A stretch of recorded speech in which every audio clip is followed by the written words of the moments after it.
గొప్ప అన్నది పక్కన పెడితే వీధిలో వాళ్ళు ఒకటి చెప్తున్నారు, ఫ్యామిలీ మెంబర్స్ ఒకటి చెప్తూ ఉన్నారు. పరిస్థితులు ఏమున్నా సరే ఈరోజు మీరు లవ్ మ్యారేజ్ చేసుకున్న వ్యక్తి కాబట్టి కనీసం మీ కూతురు కోసమైనా మీరు ఇవాళ ఇక్కడ ఉండాలి కదా. సరే ఇదంతా ఓకేనండి, పక్కా ప్లాన్ ప్రకారం చేశారు అనుకోవచ్చు. మరి ఈ రోజు మా దగ్గరికి కొన్ని వీడియోస్ కూడా బయటకు వచ్చాయి. మీ నాన్నగారు మీ ఆవిడ్ని కొడుతున్నట్టు రూమ్ తలుపులు కూడా వేసేసారు, ఆమెను బయటికి లాక్కొస్తూ ఉన్నారు. దీనికి ఏం చెప్తారు మరి? ఓకే, దానికి నేను ఆన్సర్ చెప్పాలా మేడం? మరి చెప్పాలి కదండి, వాళ్ళ వీడియో చెప్తాను మేడం. నేను ఇందాక కూడా ఆ అమ్మాయికి చెప్పాను, నేను సేమ్ అనుకున్నాను, but you are different. Okay fine, నేను చెప్తాను. అయితే యాక్చువల్ ఏమైందంటే మేడం, వాళ్ళు లాస్ట్ పోర్షన్ లో ఉండేవాళ్ళు మేడం. వాళ్ళు లాస్ట్ పోర్షన్ లో ఉండేవాళ్ళు. ఎవరు? మేము ఉండని ఇచ్చినాము. సరే, ఇంకా మీరు వచ్చి గొడవ చేస్తున్నారు, మేము ఉంటా అంటున్నారు కదా, సరే ఉండు. ఏది ఇప్పుడు ఆల్రెడీ కోర్టులో ఉంది, కేసు కోర్టులో ఉంది, ఉంటా అంటున్నారు కదా, ఉండండి అని చెప్పేసి ఆ లాస్ట్ పోర్షన్ లో ఉండేది మేడం. ఆ అమ్మాయి ఉండేది. ఆ అమ్మాయి ఉన్న టైంలో ఏమైంది, ఈ లాస్ట్ పోర్షన్ వాళ్ళు ఖాళీ చేసినారు మేడం. రోజు న్యూసెన్స్ చేస్తా ఉన్నారు వీళ్ళు.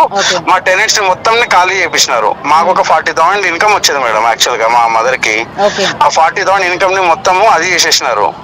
ఓకే, టెనెంట్స్ ని ఖాళీ చేపించేసినారు. ఖాళీ చేపిస్తే మా ఫాదర్ వండేసి వీళ్ళు ప్రతి పోర్షన్ వెళ్ళి కబ్జా చేసుకోవాలి అంటే లాక్లు వేసేసుకుంటారు మేడం. వాళ్ళే లాక్లు వేసుకుంటారు. వాళ్ళు లాక్లు వేసుకుంటారు. పైన రూమ్స్ కూడా కొన్ని లాక్ వేస్తూ ఉంటే మా ఫాదర్ ఏం చేశారు, సంబంధించిన ఫుటేజ్ ఏదైనా ఉందా సీసీ కెమెరాలు? ఎందుకంటే వాళ్ళ నోట మాట కాకుండా ఆధారాలు అన్నవి కీలకం.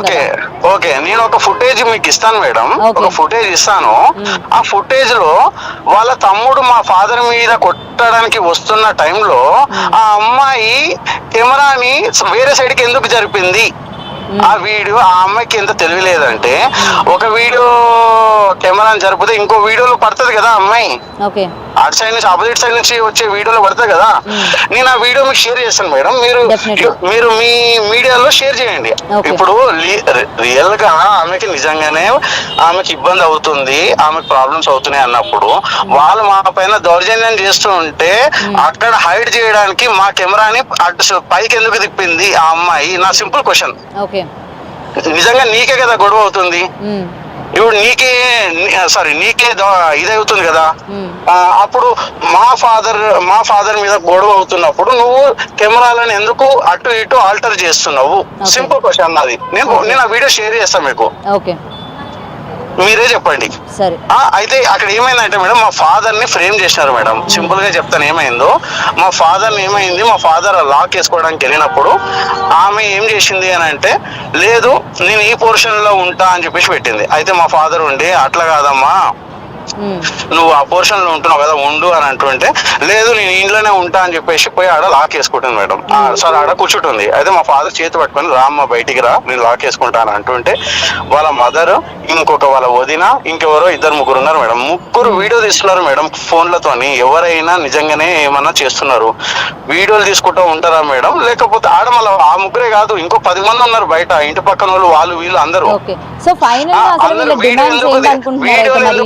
లేదంటే మేడం వీడియోలు ఎందుకు తీస్తున్నారు మేడం? పోయి అరే నువ్వు అట్లెట్లా చేస్తావరా అని చెప్పేసి జరుపుతారా ఎవడన్నా? లేకపోతే వీడియోలు తీస్తారా ముగ్గురుండి? అందులో సరే వీడియో తీస్తున్నారు. వీడియోలో ఆ అమ్మాయి ఏమంటుంది, నేను సికిందర్ వైఫ్ ని, ఏం చేయకండి మామయ్య అని చెప్పేసి అంత క్లియర్ గా చెప్తారా మేడం? ఎవరైనా జరుగు అనేసి అని అంటారా? అంటే నార్మల్ గా మీరు ఆలోచించండి, మీడియాలో ఎప్పుడైనా ఏదైనా అవుతూ ఉంటే సిచ్యువేషన్ ఎట్లుంటది మేడం? నువ్వుకేసి వెళ్ళిపోతామా మనం ఏమన్నా చేస్తూ ఉంటే? లేకపోతే నేను సికిందర్ వైఫ్ ని, నేను పలానా కూతుర్ని అని చెప్తారా? మీరు ఆలోచించండి మేడం. అది ఫ్రేమ్ చేసినారు మేడం మా ఫాదర్ ని. నేను క్లియర్ గా చెప్పినాము, మేము ఈవెన్ కోర్టులో కూడా ఫైట్ చేస్తాం మేడం దాని గురించి. ఒకటి చెప్పండి, ఫైనల్ గా ఇప్పుడు వాళ్ళు ఏం కోరుకుంటున్నారు మీ దగ్గర నుంచి? వాళ్ళు డబ్బులు కోరుకుంటున్నారు. దాంట్లో సగం ఆస్తి కావాలంట వాళ్ళకి. ఇప్పుడు మీకు అమ్మాయికి పెళ్ళైనప్పుడు ఆస్తిలో ఇప్పుడు మీరు ఒక్కడు కొడుకైనప్పుడు ఆబ్వియస్లీ అది వస్తుంది కదా. మేడం నాది లవ్ మ్యారేజ్, నా ఆస్తి చూసి రాలేదు, నన్ను చూసి వచ్చింది. నన్ను చూసి వచ్చినప్పుడు ఇంకా నా ఆస్తి గురించి ఇప్పుడు ఎందుకు నీ గోలా? ఇప్పుడు మా పాపకి ఎంత ఇవ్వాలనుకుంటున్నామో అంత మేము ఇస్తున్నాము, నా పాపకి ఇచ్చుకుంటున్నా.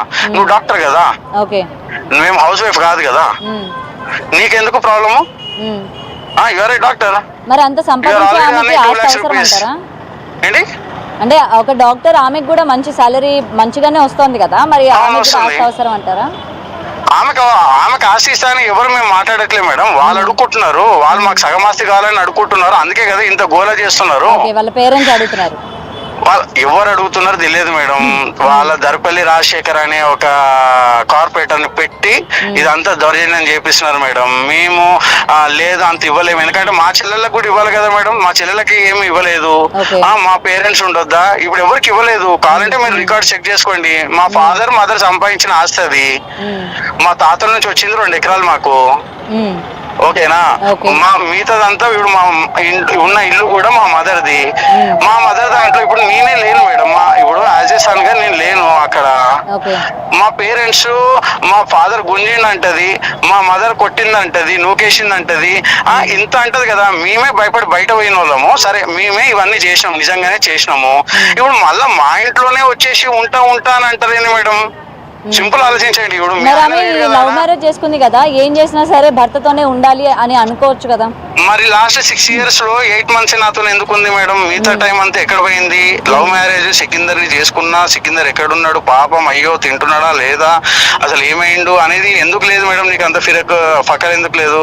ఉండాలి కదా, కొంచెమన్నా ఉండాలి కదా. అరే సింపతి అని ఉండాలి కదా. అరే ఏంది సికిందర్ ఏం చేస్తున్నాడు, నేను చేసుకున్నా పాపం చూసుకోవాలి, వానికి ఒక ఛాయ్ అన్న అన్నం అన్నది పెట్టకపోతే అని చెప్పేసి ఉండాలి కదా మేడం. ఇప్పుడు ఆస్తి కోసం డైరెక్ట్ గా వచ్చినావు కానీ లాస్ట్ 6 years ఎన్ని డేస్ ఉంది నాతో ఎన్ని డేస్ ఉంది? క్లియర్, నాకు అది ఒకటి కావాలి.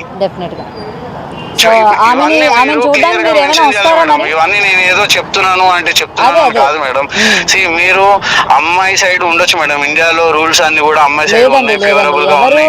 కానీ ఒక అబ్బాయి సైడ్ నుంచి కూడా ఆలోచించండి మేడం. ఇప్పుడు నేను మా పేరెంట్స్ ని కొట్టించిన నిన్నటి నుండి ఎంత గిల్ట్ లో చచ్చిపోతున్నా అంటే అంత గిల్ట్ లో చచ్చిపోతున్నా మేడం. ఎందుకంటే నా వల్ల మా పేరెంట్స్ మేము చాలా సైలెంట్ గా ఉండేవాళ్ళం మేడం. కావాలంటే నా గురించి మా కాలనీలో ఎవరైనా అడగండి మేడం. అసలు నా గురించి, మా పేరెంట్స్ గురించి అడగండి. నేను ఓపెన్ గా నేను చెప్తున్నా కదా మేడం. ఇంత ఓపెన్ గా నేను చెప్పాను కదా.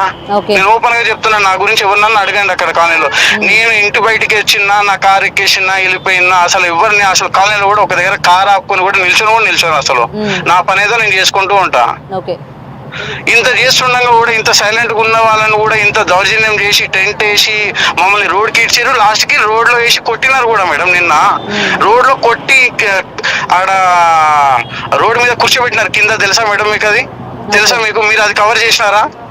చేయరు. ఓన్లీ ఆమె 6 టాబ్లెట్లు వేసుకుంది మేడం. ఆమె ఓన్లీ 6 టాబ్లెట్స్ వేసుకుంది నిన్న వీడియోలో. ఆమెకి తెలుసు ఏ టాబ్లెట్ ఎంత వేసుకుంటే ఏం కాదు, ఏమవుతుంది అని తెలుసు. ఇది ఫస్ట్ టైం కాదు, సెకండ్ టైం ఇది. తను సెకండ్ టైం సూసైడ్ అటెంప్ట్ చేసుకుందా? సెకండ్ టైం ఇది, ఫస్ట్ టైం కాదు. ఇది ఇండియాలో ఫస్ట్ టైం, సెకండ్ టైం. అంత ముందు US లో చేసుకుంది. అప్పుడు ఏమంటారు? 50 మందిలో ఆ అమ్మాయి అట్లా చేసుకుని నన్ను బెదిరించింది అని అంటే నేను ఒకలాగా చెప్తూ ఉంటే వాళ్ళు అసలు నువ్వేం చేసినావు అందుకే చేసుకుంది అని అంటారు. అరే బాబు, ఆమె బెదిరించడానికి చేసుకుంటుందిరా బాబు. నా పోలీసులను కూడా అందుకే పిలిచింది.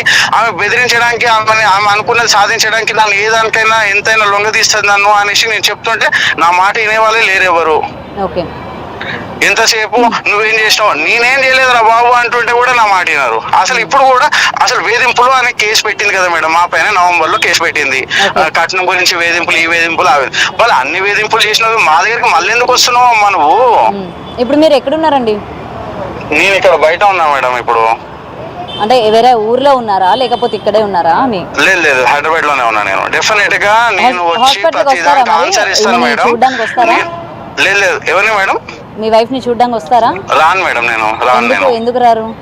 రాను మేడం. ఆమె అంటే నాకు ఇంక ఇష్టం లేదు మేడం. చచ్చిపోయింది నాకు మొత్తం.